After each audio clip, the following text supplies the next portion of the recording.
welcome to Club Fuck It Bucket from my car again, which is actually the Fuck It Bucket. Like my license plate says Fuck It Bucket, or if you work for the DMV, it says Fact Bucket because my head is full of facts.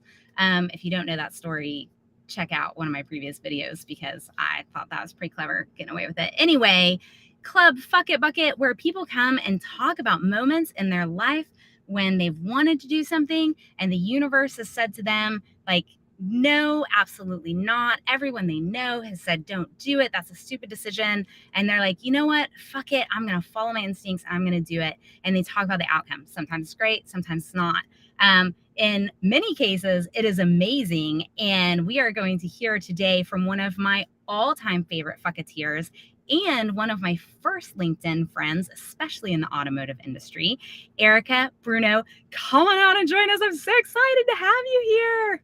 Yay! Hi. Can you see me? I can. Yes. Can you see me? Yay.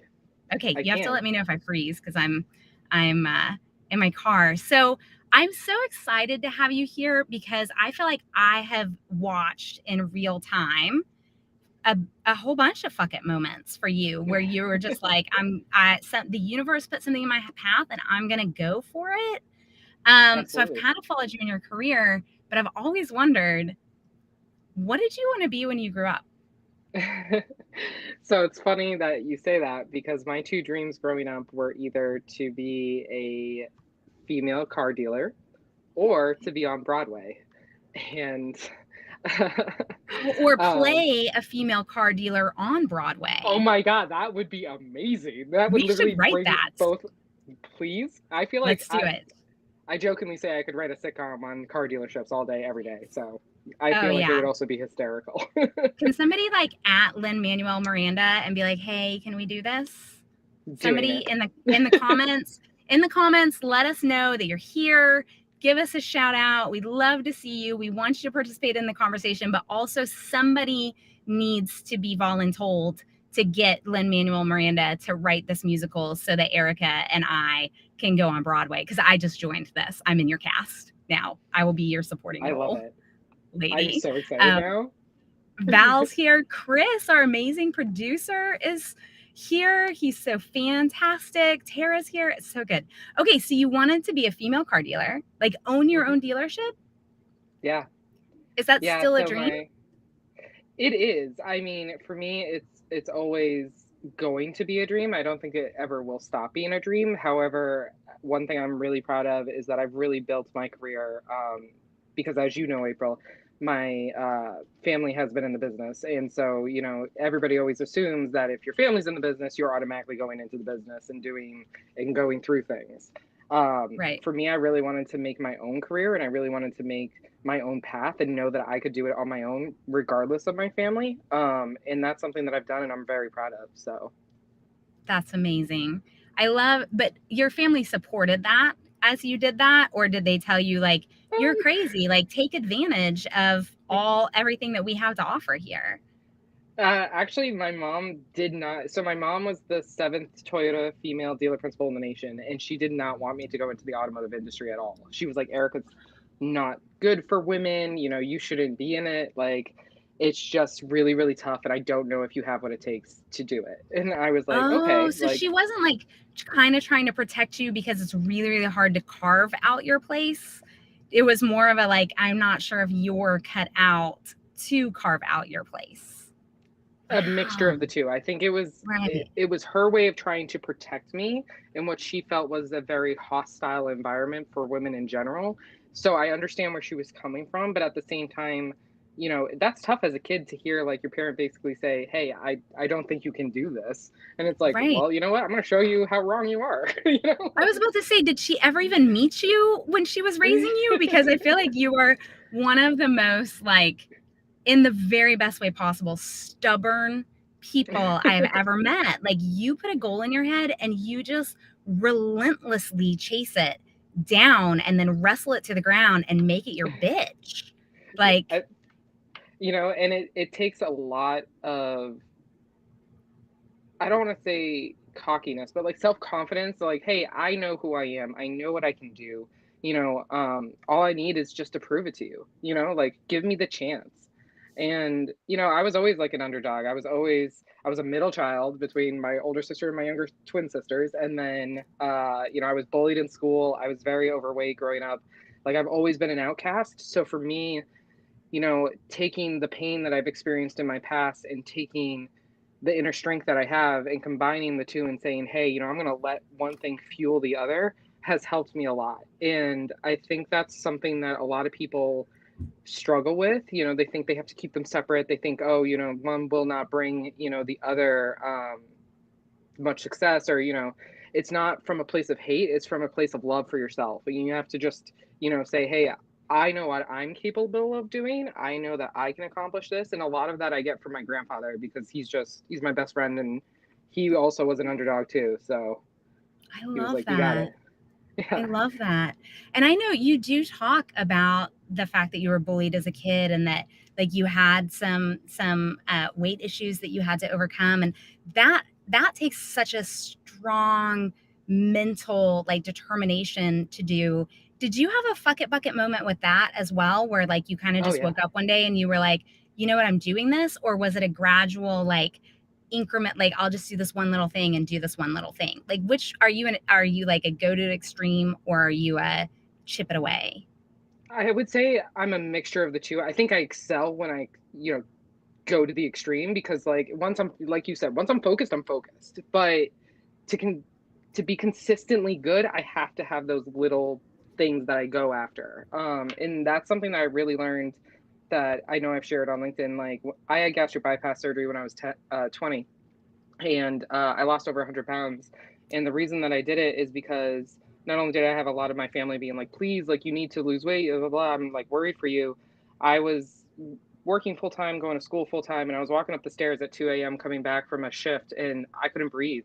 And I'm 19, 20 years old, and I'm going, I can't breathe. Like, this isn't good. I need to do something for myself that's good for myself. And I had tried diets. I had tried, you know, weight. I was a shot putter and discus thrower. Like I I'm a big person, but I am a strong person. And so Right. it finally was a moment of like, okay, I need help and I need a tool that can help me for a long time. And I did my research for over a year. Like I was really committed. You can even ask the people that I, you know, worked with at the doctor's office. They were like, I've never seen anyone who's like, I'm doing this and I'm doing this the right way. Right. But what really transformed me is the day after I got it, I had a roommate in my room with me, another girl who was about 20, 21. And, you know, we didn't really talk to each other because it's like an awkward situation. You're in like a hospital Right. room. Yeah. Hospital rooms are so weird, and it's like their So weird. bedpans and yeah, and like sheets and fluids and things. It's real rough. Just weird. Yeah. Like, and so, you know, all of a sudden her mom comes in and is like, oh, thank God you did this. Blah, blah. And you could just tell like her mom like bullied her into it. Oh no. And So she didn't do I'm it for sitting there. herself. No, and I'm, like, sitting there, and I'm like, "Okay," and so, like, we kinda started talking, she's like, "Oh, like, what do you do?" Like, I was like, "Oh, I'm going into my senior year at UVM," you know, and, "What about you?" "Oh, I'm going in my," I think she was going into her junior or sophomore year. I was like, "Oh, so, like, you know, how are you gonna adapt back into, like, the real world, you know, after all this? Like, do you feel confident? You don't? Like, Right. I know I'm a little nervous." And she was like, "Oh, I'm just gonna tell everyone I went to a fat camp and lost a ton of weight." And I was like, "Why?" And the thing is back Right. then, there Share was so your much journey. shame. Right. Yeah, there was Yeah. so much shame around getting the surgery, and I was like, "That is the one thing, I'm not gonna be doing." Just Mhm. because for me, having been someone who has struggled so much with weight, I'm not gonna put that false, "Oh, just keep exercising, you'll be Right. fine." Like, that's not, to me, that's not genuine, and that's not, and then plus 2, like, at least in the what 13, 14, almost 15 years since, you know, I've helped a lot of people who have gotten it because I've been so honest and so, you know, Right. open with it. And so that was one thing that for me, I just was like, I can't do this. And I also knew I wanted to go and be a, it was called like a proctor at this summer camp thing that I had done, which is 12, 13, 14, and 15-year-old females and men, you Mhm. know, coming together, being like college kids, you know, first Right. time getting a chance to be out there. And I was like, I'm especially not going to be lying to these kids who are going to see me transform like almost to 100 pounds of weight in the Right. summer, especially these impressionable minds. Right. I'm going to be open. I'm going to be honest because at the end of the day, I don't want them. to not see me eating as much and this and that, and Right. I getting, was about to say make anything in their assumptions, head. maybe like put in their head that you have anorexia or bulimia or a different type of Exactly. problem that they might try to use to solve their problem because they see a role model. But I feel like Exactly. there are a lot of different types of humans in the world, and that's so important. But when I think of you, I do think of you as the type of person who is willing to forge a path in such a way that other people can follow you down that. Like, you're like, I will do the hard Thanks. work. I will do the shit work that it takes to make the path easier for the people behind me. Have Yeah. you always been And like that? Like, even as a kid, were you like that? yeah, so as I mentioned, I have 3 sisters. My younger sisters are only 18 months younger than me, and, growing up as a kid, a dealer kid especially, I think a lot of people are like, "Oh, like, your life has must have been so amazing and so privileged, Right. and you've gone on all these trips," and we didn't go on any trips. There was a moment where, like, when I was young, I remember my grandfather almost filed for bankruptcy. Like, I remember I thought we were gonna lose everything. Like, my grandfather got into a horrible accident from drinking. Like, there were a lot of traumatic things in a short amount of time when I was a kid, and then also having to, like, step in and kind of help my sisters in their journey. Like, it's a situation where when you're so young and you go through some really big things, you grow up really quick, but you can determine too, like, am I going to let that hinder me for the rest of my life, or am I going to let it power me forward? And for them especially, I was like, I can't let this stop me. I have to make sure they're okay and follow along the path. And so Right. that's always been in my DNA. And that's something I was scared to do at first in my career, because I was like, I was really getting beat down a lot in my early career, being like, oh, you're too this, you're too that.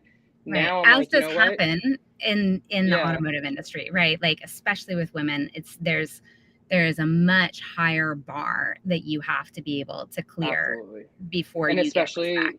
And it's if you're, changing, but yeah, not and if fast you're a enough. woman of color, especially, it's even Mhm. worse, Yeah. and it's you are better off usually being silent. You're better off usually just being, in the background. At least Mhm. again, early in my career, that's the way it was always viewed.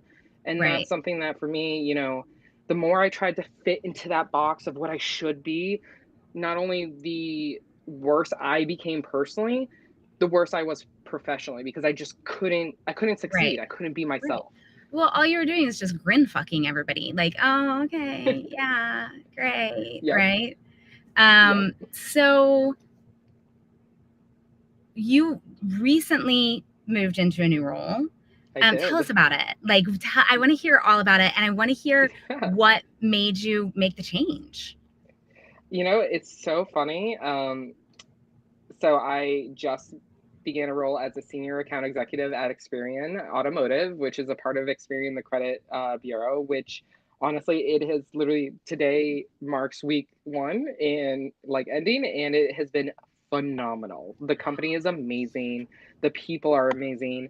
I am so happy that I took this chance. As you know, I was with Constellation and I loved it. Like, I love that Mhm. company. It was great. I was director of business development. I was learning so much. A Right. And I friend mean, they're actually, doing amazing things, like amazing. fantastic company. Right. I go from Volvo, which was a fantastic company, to Constellation, which was a fantastic company, to now Experian, which is a fantastic company, and I just feel so blessed. But for me, I've always been open to other opportunities, networking, talking, and the more I be my authentic self, the more I'm getting back what I need and what I want, and that's something that, whether you believe in manifestation or not, is great. And so, for me with Experian, what ended up happening is a friend of mine, actually, ironically, April is her name, messaged The me and was like, Aprils are the "Hey, like, best. the best." And so, like, she was like, "Hey, like, we're looking for someone like with your background up in New England. Like, do you know anyone?" And I was like, "Look, like, I'm really happy at Constellation. Like, I don't want to move. Let me reach out to a friend of mine who I think would have a similar background. I think you'd love."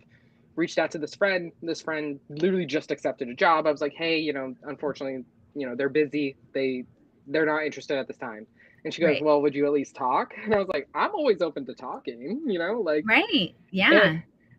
and I was I telling my feel like, parents, I was like, I kind of felt oh, like a jerk though in the interviews, because I'd be like, "Okay, so like, what's this company really like? Why should I right. join you guys?" Like, Yeah. and Can it was I the interview some of your employees so that I can figure out if this is, yeah. Do you have references for me? Exactly. I feel like, especially on LinkedIn, one of the things that I'm learning is the opportunities that come to us are a mirror or a reflection of what we put out there.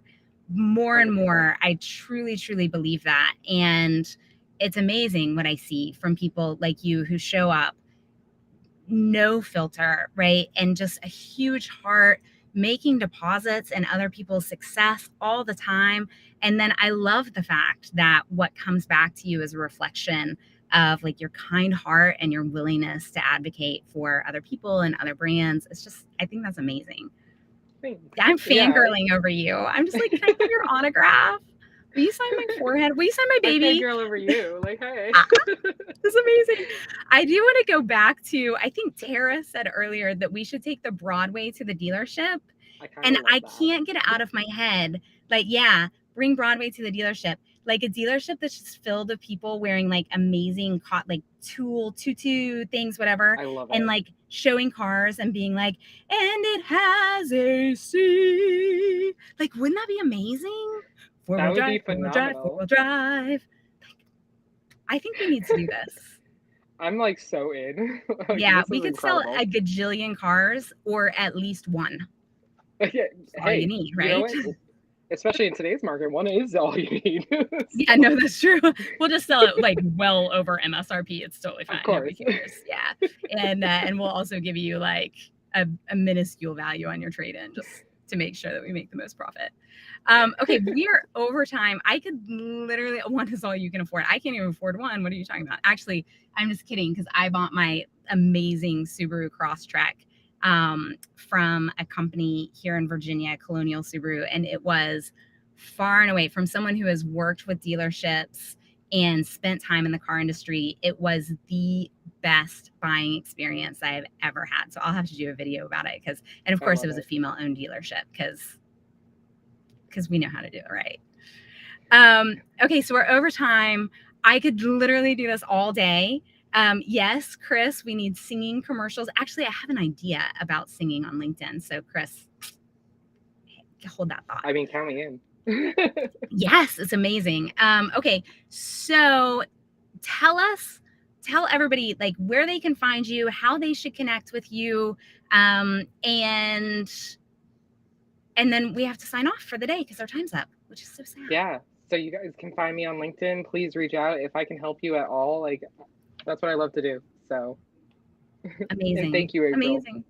I'm so glad you were on. This is like, we need to do more just kind of like Zoom coffee chats because I miss your energy in my life. So everyone connect with Erica or follow her. She has amazing content. She is one of the best commenters in the entire world. And so that always leaves me just like a little bit green with envy.